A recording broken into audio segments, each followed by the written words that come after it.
ए केटा मलाई देखेर किन भाग्दैछस् हँ? ए दिदी म त हावा खान निस्केको। हावा पनि कस्तो ताजा छ है। हावा त ताजा छ तर तेरो मुख चाहिँ किन बिग्रेको? त्यो त मौसम परिवर्तन भएर होला दिदी। मौसम होइन, घरबाट परिवर्तन भएको है क्या तेरो? दिदी त्यो चाहिँ अलिक मिलिरहेको छैन के। पहिलो महिना पनि त यही शब्द सुनेको हो मैले।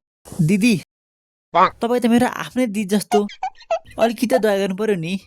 नाता ठुलो भाडा सानो तर बाना त सधैँ उस्तै।